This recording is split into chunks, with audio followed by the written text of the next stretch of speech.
पहली कहानी एक ऐसे बच्चे की है जो गुजरात में पैदा हुआ, जिसने बचपन में एक बार देखा कि तालाब में मगरमच्छ भगवा झंडे को लेकर के डुबो रहा था। वो बच्चा तालाब में कूद करके मगरमच्छ से लड़ते हुए भगवा झंडे की रक्षा कर लेता है। कुछ दिन बाद वो बच्चा स्टेशन पर चाय बेचता है और उसके बाद 35 साल की लंबी तपस्या पर निकल जाता है और फिर वो स्वयं सेवक बन करके इस देश का प्रधानमंत्री बनता है। और प्रधानमंत्री बनने के बीच में, प्रधानमंत्री बनने के बाद पता चलता है कि मेरे अपने दिल्ली विश्वविद्यालय से एक डिग्री भी हासिल किया होता है जो कि फेक होती है। ये कोई कहानी नहीं, 2025 या 2030 में क्लास 1 के टेक्स्ट बुक में लगा हुआ पहला चैप्टर हो सकता है। और दूसरी कहानी एक ऐसे बच्चे की है जो उत्तराखंड में पैदा होता है, जो कुछ दिन बाद अपना कहानी सुनाते हुए कहता है कि वो अपनी बड़ी बहन की उंगली पकड़ करके स्कूल पढ़ने जाया करता था, मगर वो अच्छी तालीम नहीं पाता है तो सन्यासी बन जाता है, अपना नाम बदल देता है और फिर कुछ दिन बाद वो उत्तर प्रदेश के मुख्यमंत्री के पद पर बैठता है और सबसे पहला काम ये करता है कि देश में अब कोई पढ़ने ढंग से न जा पाए, सारे स्कूल के मास्टरों को अपनी रैली में भीड़ बढ़ाने के लिए, सारे स्कूल के मास्टरों और शिक्षक शिक्षिकाओं को रंगोली बनवाने के लिए, और उसके बाद जो लोग बचे उनसे वो सारे काम करवाने के लिए जो शिक्षा के बिना दूसरे काम हो सकते हैं। और फिर एक दिन वो बैठ करके कुर्सी पर कहता है कि शिक्षकों की जरूरत क्या है, और वो व्यक्ति उत्तर प्रदेश का मुख्यमंत्री बनता है। ये उस चैप्टर का दूसरा अध्याय हो सकता है उस क्लास का। असल में नई शिक्षा नीति, राष्ट्रीय शिक्षा नीति उसी दिशा में जा रही है जो आपको गलत इतिहास पढ़ाएगी। जब लाल किले की प्राचीर से लेकर संसद के गलियारों तक झूठ बोला जा रहा हो, तो फिर ऐसी शिक्षा की जरूरत ही क्या है जो सच पर जोर देती। एक जमाने में निदा फाजली ने लिखा था कि बच्चों के नन्हे हाथों को चांद सितारे छूने दो, 4 किताबें पढ़कर वो भी हम जैसे हो जाएंगे।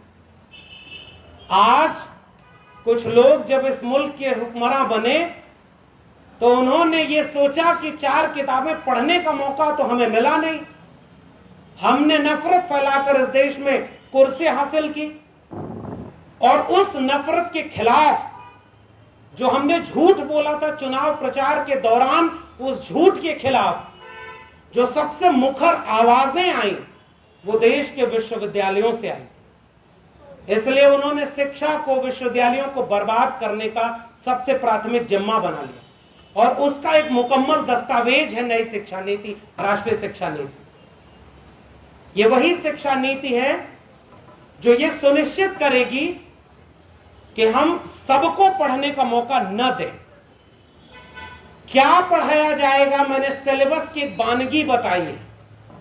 आप हरियाणा राज्य का एक फरमान देखिए जिसमें गीता का एक अध्याय पढ़ाने जाने का फरमान जारी कर दिया गया। जब गीता पढ़ाई जाएगी, जब वेद पढ़ाए जाएंगे, तो फिर चांद सितारों की बातें क्या होंगी? फिर वो झूठ कैसे चलेगा कि नाली के गैस से भी चाय बनती है? बादल आ जाएं तो रडार काम नहीं करता। गणेश जी पहली प्लास्टिक सर्जरी है। असल में जो एजेंडा है एक मूर्खों की भीड़ जमा करने का, जिसे अचानक एक दिन समझाया जाए कि तुम्हारा धर्म खतरे में है, सड़क पर उतर करके हिंसा करनी। वो उत्तराखंड और हरिद्वार में जब धर्म सभा करें और ये कहें कि हमें लोगों को काटना भी पड़े तो हम काटेंगे हिंदू राष्ट्र बनाने के लिए, उस पूरे एजेंडे में अगर कोई बाधा है तो वो है शिक्षा। इसलिए शिक्षा के लिए एक मुकम्मल दस्तावेज लाया गया है, और इस दस्तावेज ने यह सुनिश्चित किया। मैं 1-2 किस्से और सुनाऊंगा। प्रधानमंत्री ने कोविड काल में कुछ काम किए संसद को बाईपास करके, जिसमें से किसानों के 3 बिल आए। तो उस बिल के तुरंत बाद ऐसा नहीं था कि मंडियां बिक गई थी और एंकर मीडिया में बैठ करके जो लोग वो किसानों से पूछते थे कि कोई मंडी बिकी तो नहीं, आप क्यों आंदोलन कर रहे हैं। किसानों ने ये समझा और समझाया कि जो नियम आया है आज नहीं कल उससे ये मंडियां बिक जाएंगी और हमारे खेत तक बिक जाएंगे। राष्ट्रीय शिक्षा नीति एनईपी ये दस्तावेज वही कहता है कि आज नहीं कल ये सारे सरकारी स्कूल, सारे सरकारी विश्वविद्यालय बिक जाएंगे और शिक्षा तक एक व्यापार बना दिया जाएगा। हमें उस किसान आंदोलन से अगर सीख लेनी है तो वो यही कि अगर वो अपनी बात इस पूरे मुल्क को समझाने में कामयाब हो गए तो शिक्षा की बात शिक्षक, छात्र और शोधार्थी नहीं समझा पाएंगे।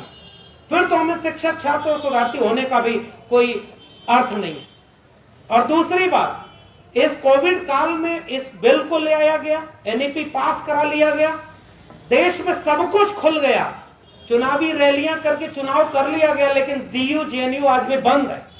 वो इसीलिए क्योंकि जो काम अभी आज यहां हो रहा है वो कल डीयू और जेएनयू में होगा।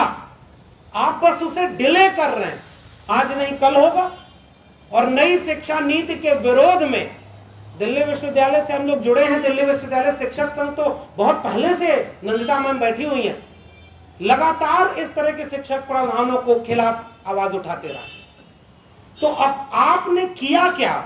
उस समय जो शिक्षा मंत्री हुआ करते थे उन्होंने कहा था कि ज्योतिष विज्ञान विज्ञान से भी बड़ा विज्ञान है। उन्होंने कई दर्जन किताबें लिखी थी और पता नहीं उनकी मेरिट कैसी कम रह गई कि उनको अगली बार एनएफएस कर दिया गया, उनको नहीं बनाया गया मंत्री। अब बेचारे चले गए वापस, तो वो नॉट फाउंड सुटेबल हो गए। अब एक नए शिक्षा मंत्री आए हैं, तो उस समय जो प्रेस कॉन्फ्रेंस की गई थी वो वाक्य मैं यहां दर्ज करना चाहता हूं। उस प्रेस कॉन्फ्रेंस में भारत का प्रधानमंत्री जब ये बोलता है कि हम स्किल डेवलपमेंट करेंगे एनईपी के जरिए, और उस स्किल में वो जो स्किल गिनवा रहा है वो कह रहा है कि हम पंचर बनाने का, टोटी बनाने का, कुम्हार का, लकड़ी का, लोहे का जो स्किल है वो डेवलप करेंगे ताकि प्लम्बर की जरूरत हो तो आपको खोजना ना पड़े। मैं एक बात यहां कहना चाहता हूं कि इस देश के कुम्हार, लोहार, बढ़ई, नाई, मोची, इन सारी जातियों के लोग तो पुश्तैनी रूप से वो स्किल डेवलप करके अपने बच्चों का काम करते थे और उस पेशे को जीते थे।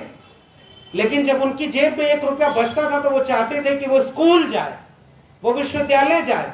ये एनईपी वापस उस तबके के लोगों को उसी स्किल डेवलपमेंट के नाम पर वो इसी पेशे में ढकेलना चाहती, उनसे डॉक्टर, इंजीनियर, वकील, ब्यूरोक्रेट बनने का हक छीनना चाहती। ये इसमें खतरा है। नए स्कूल खोले जाने थे, जब उस समय मंदिर बनाने के लिए आंदोलन हो रहा है कि अभी अयोध्या झांकी है, मथुरा काशी बाकी। मेरे अपने उत्तर प्रदेश में 69,000 शिक्षक भर्ती का घोटाला हुआ और उसमें आरक्षण खत्म कर दिया, 3.8% पिछड़े वर्ग के। और जब शिक्षक अपनी नौकरी मांगने जा रहे थे उनको लाठी मारा। दूसरा काम क्या किया उन्होंने जो सबसे महत्वपूर्ण था, आज उत्तर प्रदेश के 2 विश्वविद्यालय ऐसे, गोरखपुर विश्वविद्यालय और इलाहाबाद विश्वविद्यालय, वहां पर जो शिक्षक आवाज उठा रहे थे उनके ऊपर मुकदमा कर दिया है। गोरखपुर विश्वविद्यालय के एक प्रोफेसर हैं, उनको सस्पेंड कर दिया। और आप जब उस पूरे मामले की पड़ताल करेंगे तो वो लोग लड़ने और बोलने वाले लोग हैं। मैं इस मंच से अपने प्रोफेसर हनी बाबू को याद करना चाहता हूं, उमर खालिद को याद करना चाहता हूं, प्रोफेसर आनंद तेलतुंबड़े को याद करना चाहता हूं। और इसलिए क्योंकि विश्वविद्यालय होने का मतलब यह था डिबेट, डायलॉग, डिस्कशन।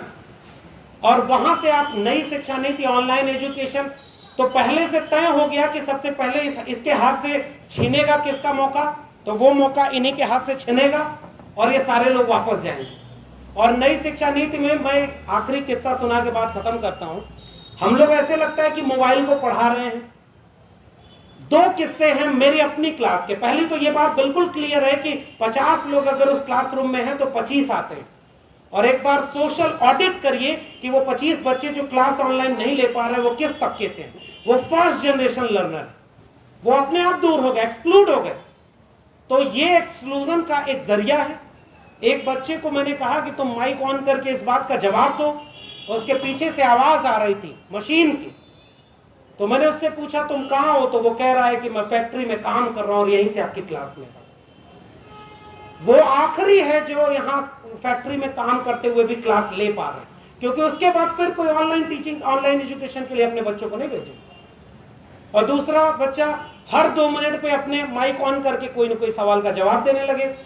तो मैंने उससे पूछा कि तुम इतना क्यों बोल रहे हो, दूसरों को मौका दो। तो उस बच्चे ने कहा कि देखिए सर, मैं बहुत देर तक अगर मोबाइल लेके बैठा रहता हूं तो मेरी माँ को लगता है कि मैं पढ़ाई नहीं कर रहा, मोबाइल चला रहा हूं, इसलिए कोई ना कोई काम लगा देती है मुझे, इसलिए मैं बीच में बोलते रहता हूं ताकि उन्हें भी लगे कि मैं क्लास ले रहा हूं। आप मजाक बना रहे हैं दरअसल पूरी शिक्षा व्यवस्था का। और इसके जरिए आपने जो ग्रेडेड ऑटोनॉमी की बात है इस मंच से की गई होगी, आप एक नई वर्ण व्यवस्था लागू कर रहे हैं। ए ग्रेड के विश्वविद्यालय सबसे टॉप के इस वर्ण व्यवस्था में होंगे। वहां कौन पढ़ेगा, कौन पढ़ाएगा ग्रेडेड ऑटोनॉमी से, वो ए ग्रेड के विश्वविद्यालय। A++ वो सारे ऑटोनॉमस हो जाएंगे। B grade, C grade. मैं तो चिंता करता हूं कि उत्तर प्रदेश में जब रामराज आ गया है तो वहां का कौन सा विश्वविद्यालय A++ होगा। वहां तो इमारतें हैं, केवल शिक्षक है नहीं। तो वो जो ग्रेडेड ऑटोनॉमी थी और उसके जरिए जो एक्सक्लूजन था, 45,000 डिग्री कॉलेजों को बंद करके आप 15,000 डिग्री कॉलेज करने वाले हैं। आप स्कूलों को बंद करके मेटा स्कूल खोलने वाले हैं। आप हमने सर्व शिक्षा अभियान के जरिए ये कोशिश की कि गांव के सबसे नजदीक में स्कूल हो ताकि सबसे कमजोर तबके के बच्चे भी स्कूल जाएं। और वहां मिड डे मील में जाति देख करके कि वो भोजन बनाने वाले की जाति दलित है और बच्चे खाना नहीं खा रहे हैं, उस जगह पर आप कल्पना कर सकते हैं कि मिडिल स्कूल में कोई पढ़ने जाएगा। विश्वविद्यालय और स्कूल बर्बाद किए जा रहे हैं ताकि मंदिर की लड़ाई मजबूती से लड़ी जा सके। इसलिए मेरी अपील है इस प्रेस कॉन्फ्रेंस के जरिए कि अगर आप किसी भी तरह से आइडिया ऑफ इंडिया को बचाना चाहते हैं, डॉक्टर अंबेडकर ने बॉम्बे लेजिस्लेटिव असेंबली में कहा था कि आप अपने बजट का सबसे बड़ा हिस्सा शिक्षा पर खर्च करिए और शिक्षा देना राज्य की जिम्मेदारी। ज्योतिबा फूले ने हंटर कमीशन के सामने जो रिप्रेजेंटेशन दिया था 1882 में, उसमें उन्होंने कहा था इस देश में अगर सबसे वंचित तबके को आप मुक्ति देना चाहते हैं तो उनको शिक्षित करिए और उसकी जिम्मेदारी शिक्षा की जिम्मेदारी राज्य की हो। आज वापस मनुस्मृति के देश में हमको ले जाने की कोशिश है और यह सबसे खतरनाक दस्तावेज एनईपी है। इसलिए किसानों के आंदोलन से सीख लेते हुए उससे बड़ा आंदोलन इस देश में नई शिक्षा नीति को बचाने के लिए खड़ा करना होगा, वरना इस गुनाह में हम इसलिए शरीक होंगे क्योंकि हम वो आखिरी पीढ़ी होंगे जो इस तरह के एजुकेशन सिस्टम का लाभ तो ले पाए थे लेकिन हम उसे बचाने में कामयाब नहीं हो सके। आपने मुझे बोलने का मौका दिया, बहुत बहुत शुक्रिया।